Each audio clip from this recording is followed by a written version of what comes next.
여러분, 사람은 어떤 형태로든 자신의 존재를, 자신의 있음을 드러내는 존재입니다.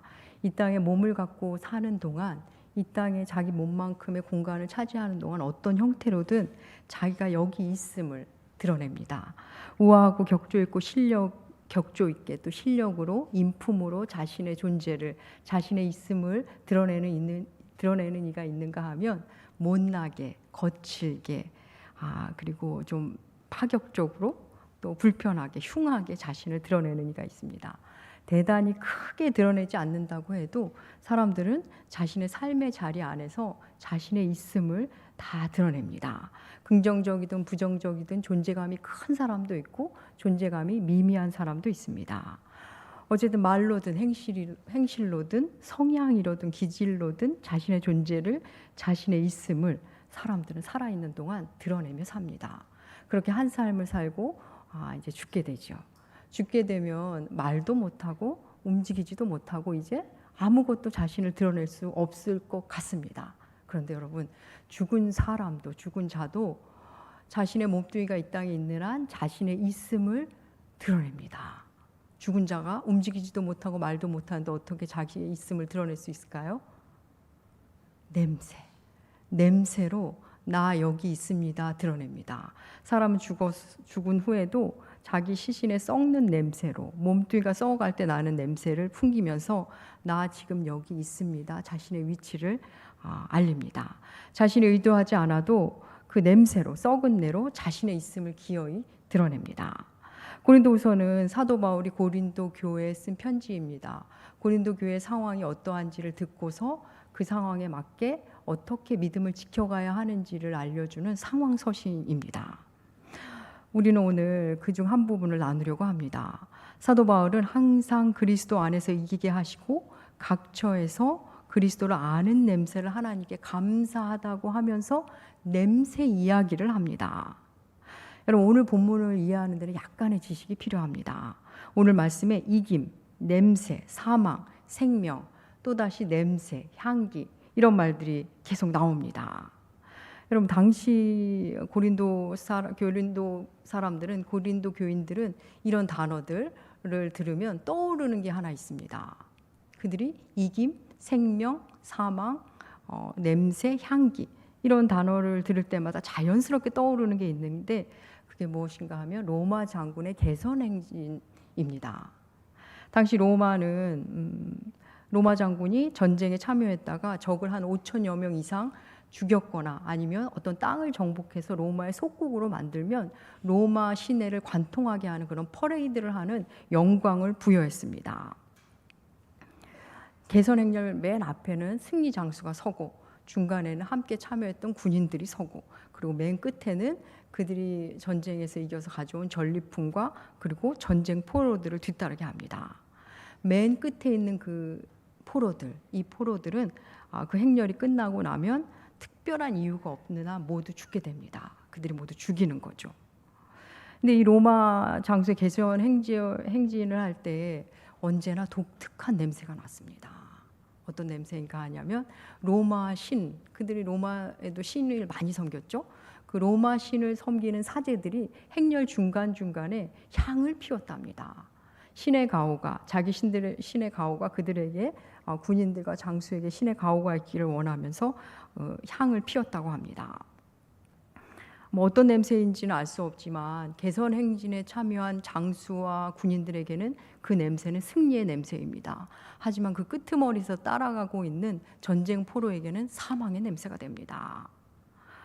아무튼 그들은 그래서 이런 냄새니 승리니 생명, 사망 이런 얘기를 하면 그 로마 장수의 개선 행진을 연상할 수밖에 없었습니다. 그들이 그 당시에 맡는 그 냄새, 그 행렬에서 맡는 냄새, 똑같은 냄새인데 누군가에게는 승리의 냄새이고 누군가에게는 사망의 냄새가 됩니다. 오늘 본문에서 14절과 15절에서 각각 그리스도를 아는 냄새와 그리스도의 향기라는 표현이 나오죠. 14절에서는 각처에서 그리스도를 아는 냄새를 나타내게 하신 하나님께 감사한다고 했고, 15절에서는 우리는 구원받는 자에게나 망하는 자에게나 하나님 앞에서 그리스도의 향기라고 말합니다. 그리스도를 아는 냄새와 그리스도의 향기. 여러분, 도대체 어떤 냄새, 어떤 향기일까요? 우리가 많이 쓰기도 하고 많이 듣기도 하는 교회 안의 용어 중에 하나인데 도대체 어떤 냄새, 어떤 향기일까요? 여러분, 성경에서 향기니 냄새니 하는 단어가 가장 많이 나오는 책이 어딘지 아십니까? 예, 레위기입니다. 레위기는 우리에게 제사를 소개해 주는 책이죠. 이 제사를 말할 때 향기니 냄새냐 하는 말이 반복적으로 나옵니다. 향기로운 번제, 향기로운 화제, 그 냄새는 여호와께서 기쁘게 받으시는 향기로다.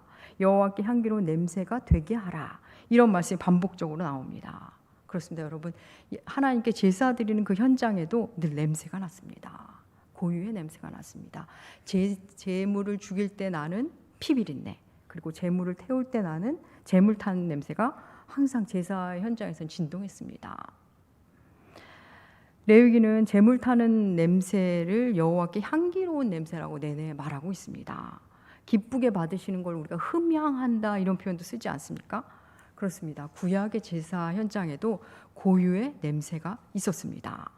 그 냄새를 과연 사람들이 좋아했는지는 알 수 없지만 하나님은 좋아하셨음의 분명함을 우리 성경을 통해 알 수 있죠. 여러분, 그런데 우리는 주 예수께서 십자가를 지신 이후 그런 제사를 드리지 않습니다. 더 이상 그렇게 동물의 제물을 드리지 않습니다. 우리 주 예수께서 십자가로 단번에 모든 제사를 완성시키셨기 때문에 우리는 더 이상 그런 제사를 지내지 않습니다. 그래서 우리 예배 현장에는 그런 유형의 제물 타는 냄새가 나지 않습니다. 그런데 고린도후서는 그리스도의 향기니 그리스도를 아는 냄새니라는 말을 통해 구약을 아는 사람들에게 이 제사의 현장을 소환시킵니다. 여러분, 그리스도의 향기, 그리스도를 아는 냄새, 약간 실마리가 조금 잡히지 않습니까?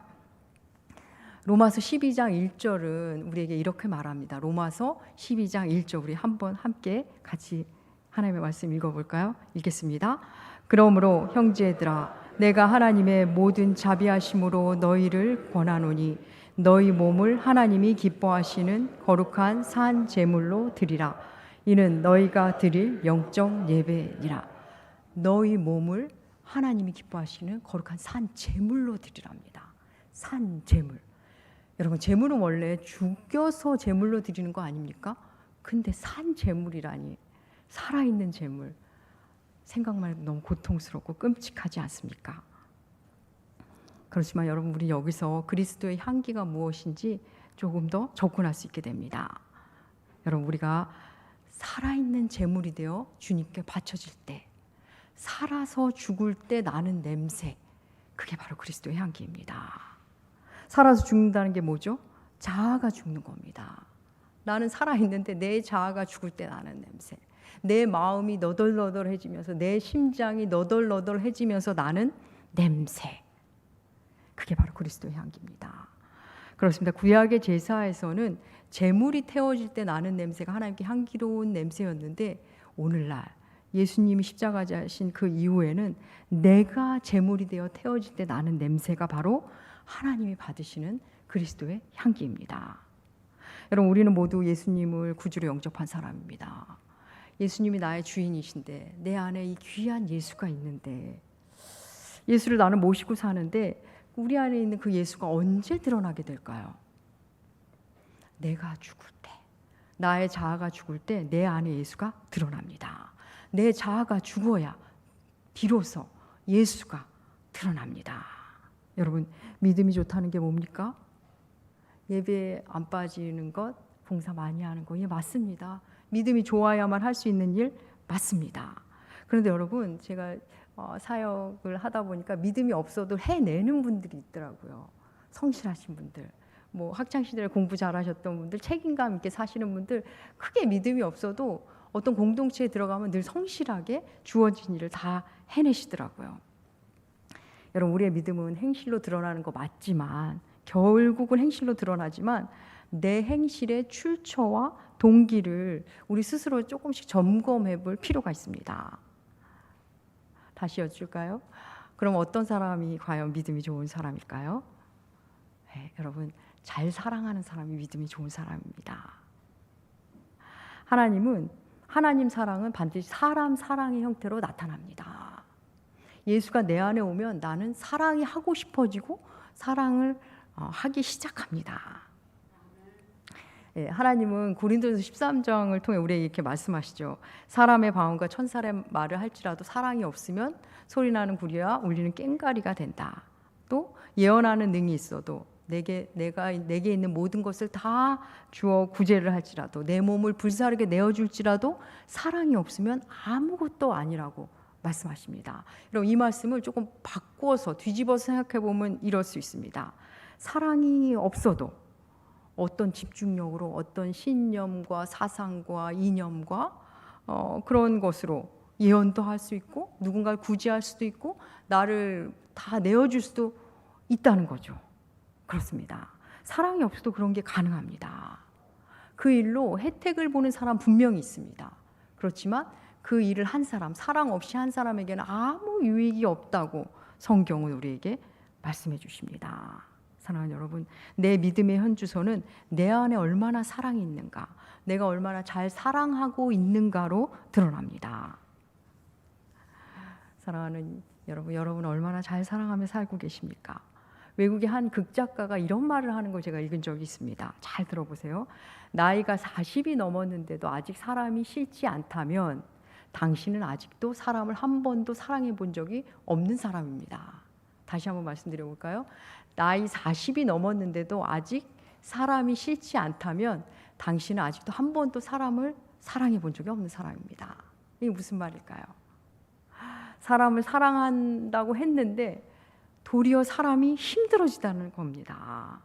사랑한다는 것이 얼마나 힘든 건지 사랑하면 할수록 사람이 싫어진다는 것. 아마 그 극작가는 그런 의미로 얘기한 듯 보입니다. 여러분, 사랑하면 할수록 힘드시고 지치시죠. 사람한테 지치고 사람이 때때로 싫어진 적 있으시죠. 많이 경험하셨을 겁니다. 여러분, 우리 그리스도인들은 압니다. 사랑하려 하면 할수록 내 안에 사랑이 없구나.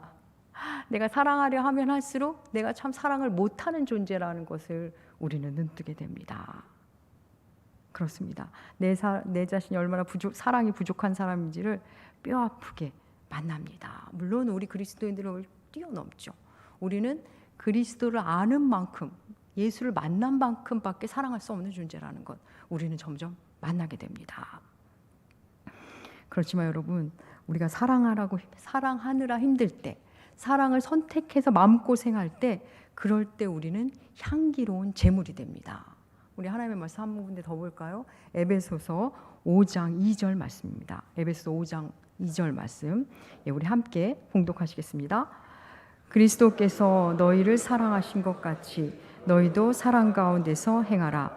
그는 우리를 위하여 자기를 버리사 향기로운 제물과 희생 제물로 하나님께 드리셨느니라. 아멘.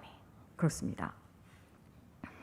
사랑하라 하면서 예수가 향기로운 제물이신 것을 에베소서가 말하죠. 우리는 예수를 따라 우리가 예수를 따라 제물이 되는 길은 사랑하는 길밖에 없습니다. 사랑하는 여러분, 우리 서로 사랑하며 삽시다. 그러면 우리도 예수를 따라 향기로운 제물이 됩니다. 사랑스러운 사람을 사랑하는 거, 그런 거 말고요. 그건 이방인도 하는 사랑이라고 우리 주께서 친히 말씀하시지 않았습니까? 주 안에서 형제자매된 분당 아름다운 교회 여러분, 우리는 사랑할 때 우리 자아의 죽음을 경험하게 됩니다. 아니, 우리는 자아가 죽어야 내 안에 예수가 진정한 내 사랑의 근원임을, 내 사랑의 출처임을 만나게 됩니다. 여러분, 세상도 그런 말을 합니다. 성공을 위해서 네가 죽어야 해. 자아가 해체해야 돼. 너의 자아가 해체해야 돼. 그래야 성공할 수 있고 출세할 수 있어. 여러분, 요즘 자기개발서들이 하는 말입니다. 물론 그럴 때도 어떤 인간적인 향기 분명히 날 겁니다. 그런데 우리는 성공을 위해 죽는 사람들이 아닙니다. 우리는 예수를 위해, 주를 위해 죽는 사람들입니다. 내 명예, 내 이익을 위해, 내 영달을 위해 죽는 사람들이 아니라 나를 사랑하신 그 예수 그리스도, 그 놀라운 은혜 안에서 그분을 사랑하기 때문에 죽는 사람, 예수와 함께 죽는 사람들입니다. 그래서 우리는 그때 예수를 위해 죽을 때 내 자아가 분명히 썩어 들어가고 그때 향기가 나고 그 향기를 하나님께서 기뻐 받으시는 겁니다. 물론 그렇다고 해서 하나님만을 나는 상대하며 살 거야. 상황이고 환경이고 사람이고 중요하지 않아. 이런 맹신적인 그런 삶을 말씀드리는 게 아닙니다. 그런 비상식적인 삶을 말씀드리는 게 아닙니다. 여러분 오늘 말씀에 보면 하나님 앞에서 그리스도의 향기 이런 표현이 있고 각 처에서 그리스도를 아는 냄새를 나타나게 하셨다라는 말씀이 있습니다. 아까 앞서 말씀드린 그 제물로서의 모습, 하나님 앞에 그리스도의 향기죠. 근데 각 처에서는 사람 앞에서의 모습입니다. 우리가 그리스도를 아는 냄새가 난답니다. 사람들이 그 냄새를 맡는다는 거죠. 그럼 우리가 예수를 만나고 예수를 알아가고 그분과 사귀며 살면 우리 몸에, 우리 안에, 우리에게 예수 냄새가 배게 됩니다. 그러면 내가 예수 얘기를 안 했는데 사람들이 나를 다르게 봅니다. 우리를. 저 사람은 뭔가 달라. 저 사람은 어떻게 저럴 때 웃으면서 일을 하지? 저 사람은 어떻게 저렇게 불평을 하지 않지? 저 사람은 뭔가 달라. 다른 냄새가 나. 예, 그렇습니다. 우리가 그리스도를 만나고 그리스도를 알면 그런 사람이 됩니다. 그를 알아버려서 십자가의 사랑을 알아버리면 더 이상 나를 고집하지 않는 사람, 나를 살아있는 제물로 드리기 시작한 사람은 그렇게 그리스도를 아는 냄새를 각처에서 자기 삶의 현장에서 나타내며 살게 됩니다. 예, 오늘 저도 분당 아름다운 교회 처음 왔습니다. 오늘 일찍 와서 목사님과 식사도 하고 장로님도 두 분도 만나고 그랬습니다. 참 너무 아름다운 교회라는 생각이 들었습니다. 목사님은 아름다운 선교적 교회를 꿈꾸시고 계시는데 제가 만나보니 이미 그 삶을 살고 계시는 것 같았습니다. 교우님들도 너무 아름다우시고 우리 목사님이 장로님들 자랑도 하시고 교우님들을 너무 귀하게 여기시는구나를 정말 이렇게 감히 제가 너무 직접적으로 느껴질 수 있었습니다. 선교적 삶을 귀하게 살아가시는구나. 여러분 선교적 삶이 뭘까요? 예, 약자를 사랑하는 사랑의 삶입니다. 역지사지의 영성을 갖는 것이 선교적 삶입니다. 목사님께서 이렇게 작은 교회를 귀히 여기시고 동역자로 삼으시는 그 모습 참 큰 도전을 받았고 참 많이 배워가는구나라는 생각이 들었습니다. 그런데 여러분 우리가 이렇게 귀한 선교적 삶을 분당 아름다운 교회가 살고 계시는 거 너무 아름답습니다. 근데 우리가 사랑을 할 때 주의해야 할 것이 있습니다. 우리가 멀리 있는 사람을 사랑할 때는 우리 제법 잘 사랑합니다. 그런데 가까이 있는 사람을 사랑할 때 참 잘 안 될 때가 많습니다. 멀리 있는 사람을 사랑할 때는 자아가 죽을 일 거기까지는 갈 일이 없더라고요. 가까운 사람을 사랑할 때 속이 타는 일이 있고 자아의 죽음이 요구될 때가 있습니다. 내 배우자를 사랑해야 할 때, 내 자녀를, 직장 동료를 사랑할 때 우리는 자아의 죽음이 요구될 때가 있습니다. 사랑하는 여러분, 하나님이 원하시는 선교적 삶은 바로 그겁니다. 사랑 때문에 죽는 삶. 날마다 살기 위해 날마다 죽음을 선택하는 삶. 너를 살리기 위해 내가 죽는 삶. 그게 바로 선교적 삶. 이미 여러분이 하고 계시는 그 삶, 그 부분의 삶. 바로 그게 선교적 삶입니다. 제가 처음으로 교육전도사 사역을 할 때입니다. 거의 20년이 된 일입니다. 제가 간 교회는 이러저러한 일로 상처가 많았습니다. 특별히 목회자에게 상처를 많이 받은 교회였습니다. 오가는 사역자들에게도 많이 이렇게 부사역자에게도 상처를 많이 받았던 교회였습니다. 저는 유소년부를 이제 맡아서 출근을 하기 시작했는데 첫날부터 선생님들이 그렇게 냉랭하더라고요. 마치 약속이나 한 듯 냉랭하기로 이렇게 약속한 듯이 저를 대했습니다. 예배 전에 교사 회의와 기도회를 하는데 선생님이 한 20명가량 되시는데 한 주가 지나고 두 주가 지나고 세 주가 지나도 두세 명밖에 나오지 않았습니다. 아이들은 저를 금방 좋아했지만 선생님들이 마음을 잘 열지 않으셨습니다. 교육자 연도사인 저와는 아무 의논도 없이 행사를 기획하시고 막 진행하셨습니다. 저는 마치 투명 인간이 되는 것 같았습니다. 초짜 전도사인 저에게 교회 가는 날이 너무 힘들고 막 그냥 힘들었습니다. 아무튼 그래서 저는 예배 전에 항상 뭐 3분이 나오든 2분이 나오든 교사 기도회를 하고 이렇게 예배 준비를 합니다. 그날도 예배에 앞서 선생님들과 기도를 하고 이제 화장실에 가서 이제 우는 게 저의 일이었습니다. 하나 예전처럼 됐습니다. 예배 전에 혼자 가서 울다가 나오고 예배 아이들과 예배 드리고 그날도 똑같이 그랬습니다. 기도회를 마치고 화장실에 가서 울고 있는데 제 마음 한켠에 이런 음성이 들려오는 것 같았습니다. 얘야, 홍전도사야, 너 거기서 뭐 하려고 하지 마라. 그냥 밟히렴, 밟혀주렴. 너 그거 하려고 거기 간 거야. 그 일을 네가 좀 해야겠구나. 그냥 밟히렴. 그런 음성이 들려오는 것 같았습니다. 그 음성에 저는 그래서 내가 여기 왔구나. 그래서 하나님이 이곳에 보내셨구나. 내가 지금 여기서 그거 하는 거 밟히는 게 그게 바로 나의 십자가구나를 알게 되었습니다.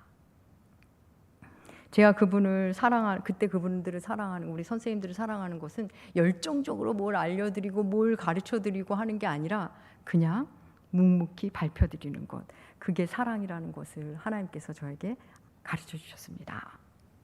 여러분, 그리스도인의 진면목은 힘들 때 나옵니다. 힘들 때 자아가 죽기 때문에 그때 진짜 우리의 아름다움이 나오기 시작합니다.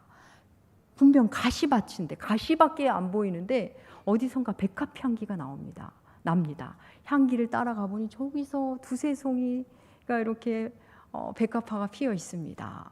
바람이 불 때 그 가시에 찔려서 꽃잎을 찌르자 꽃에서 향기가 났던 겁니다.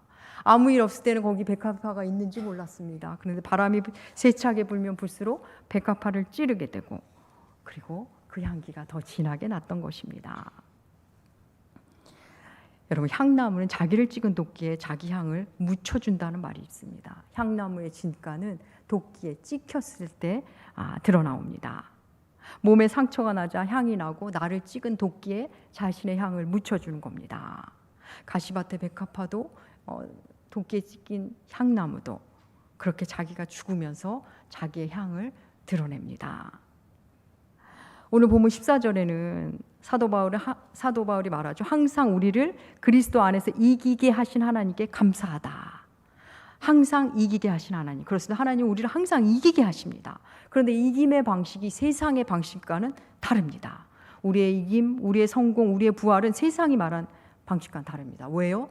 우리가 믿는 예수님은 십자가 위에 예수님이시기 때문입니다. 십자가가 뭡니까? 전능자가 자신의 전능을 무능 안으로 집어넣은 겁니다. 자신의 그 전능성으로 무능을 선택하신 현장이 바로 그 십자가의 현장입니다. 그 현장이 바로 우리의 승리의 현장, 우리의 부활의 현장이 됩니다. 우리는 그걸 믿는 사람들입니다.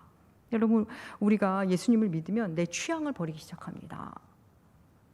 내 기질과 내 성격을 버리죠.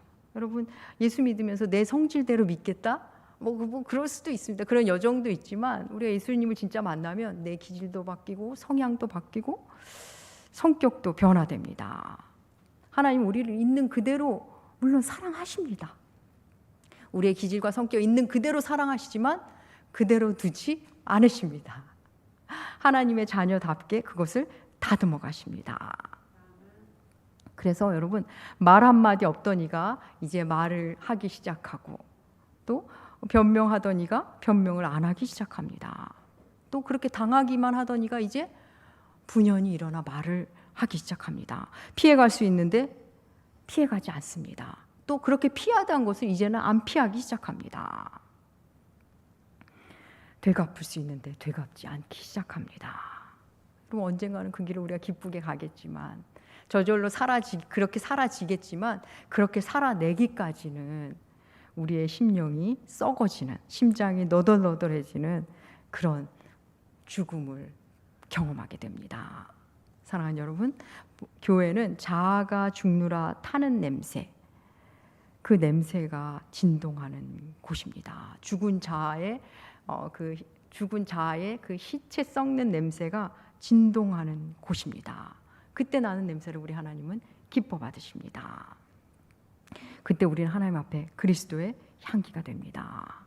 그때 사람들은 우리에게서 그리스도를 아는 냄새를 맞기 시작합니다. 사랑하는 여러분, 내가 죽은 만큼 예수를 만납니다. 또 예수를 만난 만큼 내가 잘 죽습니다. 십자가는 핑크빛이 아니죠. 핏빛입니다. 거칠고 실제적인 고통이 있습니다. 여러분, 예수를 믿지 않았다면 내가 이런 고생을 하고 있을까? 내가 예수를 믿지 않았다면 이런 일까지 당했을까? 내가 예수를 믿지 않았다면 이런 사람까지도 내가 이렇게 참아줘야 할까? 내가 예수를 몰랐다면 이런 일을 당했을까? 그런 일이 있으시다면 여러분은 너무나 잘 살고 계시는 겁니다. 여러분은 선교적 삶을 아주 넉넉히 살고 계시는 겁니다.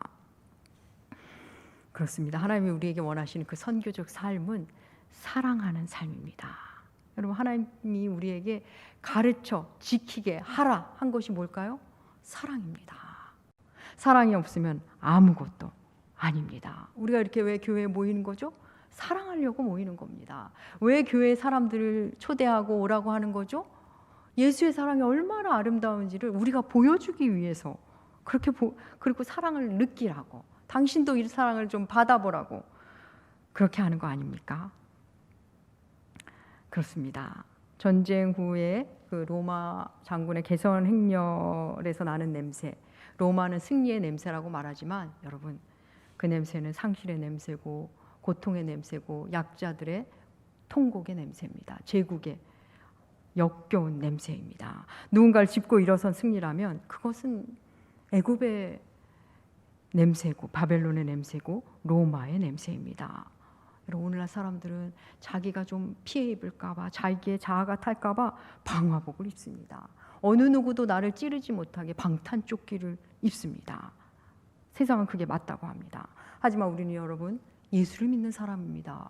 우리는 우리의 자아가 죽는 거지 다른 사람의 자아를 죽이는 사람이 아닙니다. 내가 찔림 받는 사람들이지 다른 사람을 찌르는 사람들이 아닙니다.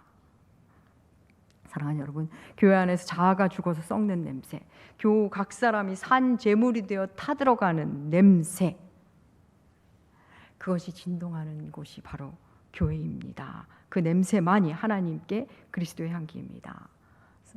여러분, 사람들은 어떤 형태로든 어떤 방식으로든 자신의 있음을 드러내는 존재입니다. 그리스도인은 이제 자아의 죽음이라는 형태로 자신의 있음을 드러내기 시작합니다. 사랑하느라고 힘겹지만 그래도 사랑하라 하시니, 사랑이 안 되면 그냥 순종하는 겁니다. 사랑하라 하셨으니 그냥 순종해야지. 그러면서 다시 사랑을 선택하고, 내가 받은 은혜가 커서 또 다시 사랑을 선택하고, 그렇게 감사하며 하루하루, 한 달 한 달, 한 해 한 해 살다 보면 어느새 이렇게 내 삶을 돌아보면 내가 이렇게 아름다운 선교적 삶을 살았구나 하신 날이 있으실 겁니다. 그러면 나는 이제는 도무지 주님 없이는 못 사는구나. 주의 사랑 없이는 못 사는구나. 사랑하지 않고서는 살 수가 없구나. 사랑하지 않는 삶은 살아도 사는 삶이 아니구나를, 주님이 없으면 살아도 살아있는 것이 아님을 알게 되며 새로운 존재감으로 살게 되실 겁니다. 주 안에서 형제자매된 분당 아름다운 교우 여러분, 각처에서 예수 그리스도를 아는 냄새를 나타내시고, 그리고 하나님 앞에서 그리스도의 향기로 아름답게 살아가시는 여러분들 되시기 주의 이름으로 축복합니다. 기도하겠습니다. 하나님 아버지, 주님 없이는 도무지 살아갈 수 없는 우리들입니다. 주님 없이는 우리 자신조차도 제대로 사랑하지 못하는 우리들입니다. 하나님, 우리 아버지, 우리로 자아가 죽는 그 고귀한 죽음을 살게 하여 주시옵소서. 진정 하나님 앞에 그리스도의 향기로 사람들 앞에 예수를 아는 냄새를 나타내는 그런 자가 되게 하여 주시옵소서. 분당 아름다운 교회 안에, 이 귀하고 아름다운 교회 안에 그리스도의 향기가 진동하게 하여 주시옵소서. 감사드리며 존귀하신 예수님의 이름으로 기도합니다. 아멘.